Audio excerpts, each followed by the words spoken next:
So you should have finished copying your examples 1 and 2. Now we're on example 3.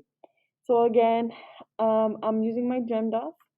So do I have any groupings? I do not, so I'm gonna cross that out. Do I have any exponents? I do not, okay. Multiplication or division from either left to right. So I need to look at it from left to right. I do have my multiplication, which is right here, okay. I should not have circled that last negative right here. So this, okay. So I am multiplying and there is no division, so I'm gonna cross that out. So I'm gonna multiply 4 times 3, which should give me 12, but I need to see what kind of a 12, okay? So I'm gonna pause the video to draw my Mickey Mouse right here on the side. All right, so then to use my Mickey Mouse, remember I am multiplying, so I'm gonna highlight the multiplying. I also have a positive 4, so I'm gonna cross out this positive 4. And then I have a -3, so I'm gonna cross out this -3. So in the face only, I have a negative left over, so I'm gonna have a -12. Now I have a -8, okay?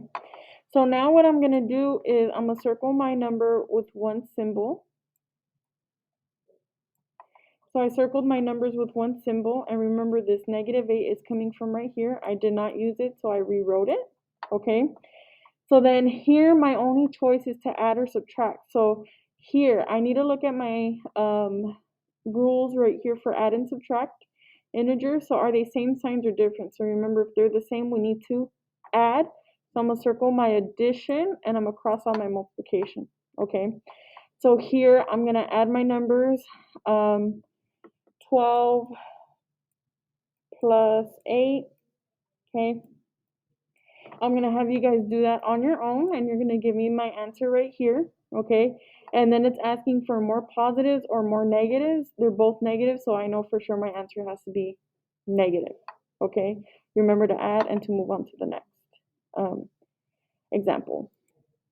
So for example 4, I have this right here, so now it's gonna be a little bit different, okay?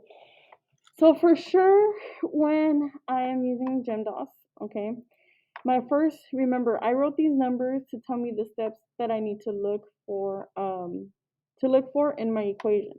So grouping, I actually do have my grouping. So I'm gonna circle that right here. So this is my grouping. And this is what I had meant when you have an operation within the parentheses. So this is what I'm forced to do first, okay? Not only do I have my grouping, but I'm also in my grouping, I am dividing, okay?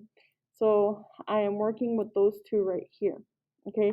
So now I'm gonna do my Mickey Mouse, and I'm gonna pause the video to draw it. So now for my Mickey Mouse, I am dividing, so I'm gonna highlight the division.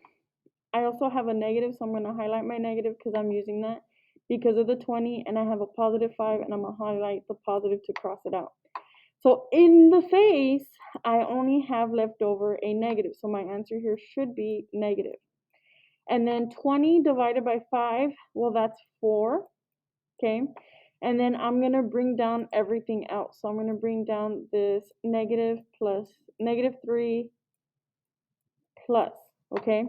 So I already took care of my division. I did not have any exponents, nor did I have any multiplication to work with. Now the last thing I need to work with is either add or subtract, okay? So then in order to figure that out, remember I need to circle my numbers with one symbol in front, circle my numbers with one symbol in front. Here I need to think about whether my numbers are gonna be the same, remember? Here, the same, or are they different? So here they are the same, so it says I need to add them. So I'm adding my numbers, and I'm not subtracting them. So after I add them, right, I need to think, are there more positives or are there more negatives, okay?